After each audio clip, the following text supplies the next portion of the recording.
प्रिय बंधु नमस्कार। मु उमेद पीएस मीडिया प्रशिक्षण साथी यूट्यूब चैनल रे आपण को स्वागत।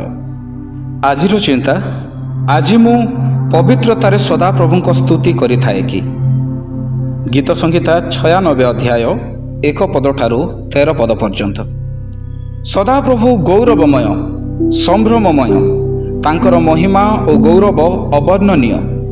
जेतेबेले ताहांकर गौरवर तेज आम हृदय रे भरी जाए आमे तांकर प्रशंसा और परित्राणर कार्य सकल वर्णना न करी रही न पारू।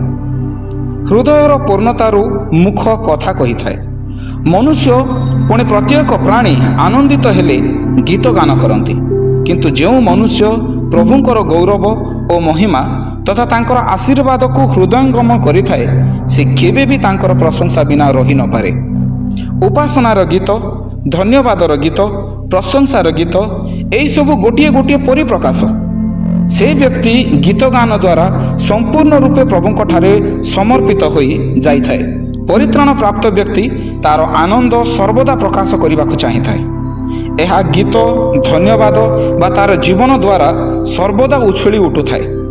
जो आनंद आमे सदा प्रभुंक ठारू पाई थाउ ताहा जागतिक कौनसी विषय सह तुलनीय नुहे।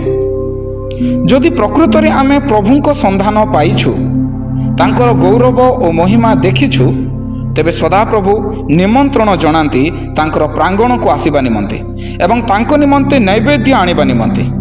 एई नैवेद्य कौन? प्रभु कि आमर अर्जित अर्थ रे संतुष्ट ना तांकर अर्थर आवश्यकता रही? ता नुहे। प्रभु आम ठारू जहा चाहती ताहा हेउछि तांकर संभ्रम करू, महिमा करू, गौरव देऊ, तांको पराक्रमर भजना करू, तांकर गौरव कीर्तन करू। कारण तांकर सृष्ट वस्तु कि सुंदर। जगत और तहिर पूर्णता, समुद्र ए सबुर सौंदर्य कि मनोरम और अवर्णनीय। आज मनुष्य अनेक उद्भावन करिछि, मात्र से सबुर ज्ञानदाता किए? परमेश्वर ज्ञान बिना मनुष्य किछि करि न पारे।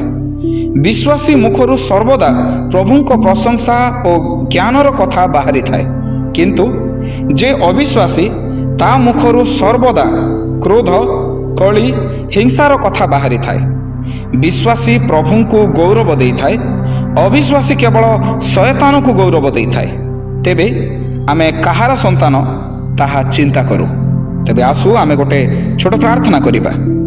प्रभु मो जीवन रे शेष संध्या पर्यंत केवल तुमर प्रशंसा करने को साहाय्य कर। यीशु नाम रे प्रार्थना मागुअछि, आमेन।